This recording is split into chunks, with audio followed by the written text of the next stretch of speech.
Making sense of passive voice. Unraveling the to be mystery. Hello, language learners.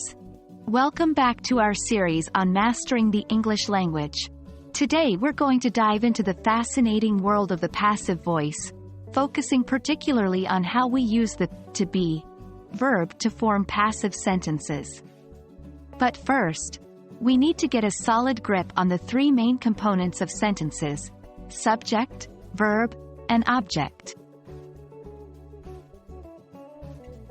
Before we delve into the passive voice, it's vital to understand the three building blocks of English sentences: the subject, the verb, and the object. The subject is the person or thing that does the action or that is being described. The verb is the action that the subject is doing. The object is the person or thing that the action is done to. Here's an example. In the sentence, John, subject, ate, verb, the apple, object. John is the one performing the action, eating, and the apple is the thing being acted upon. Now, let's talk about the active voice and passive voice. In an active sentence, the subject performs the action on the object. But in a passive sentence, the object of the active sentence becomes the subject of the passive sentence. Here's how we transform our earlier example into the passive voice.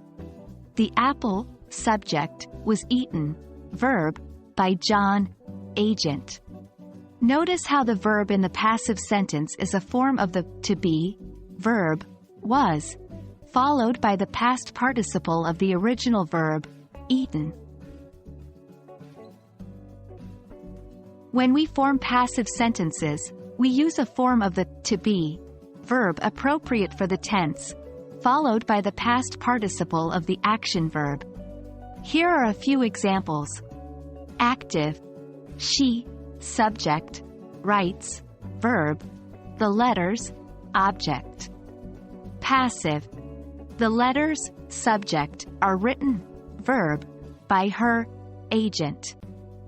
Active: they, subject, had finished, verb, the project, object. Passive: the project, subject, had been finished, verb, by them, agent. In the passive sentences, the to be verb, are, and had been corresponds to the tense of the original active verb, writes, and had finished.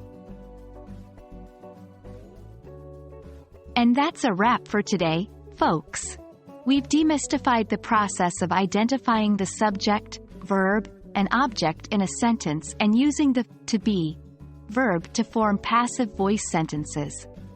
Keep practicing, and soon enough, you'll find forming passive sentences is second nature to you. Until next time, keep learning, and stay curious about language.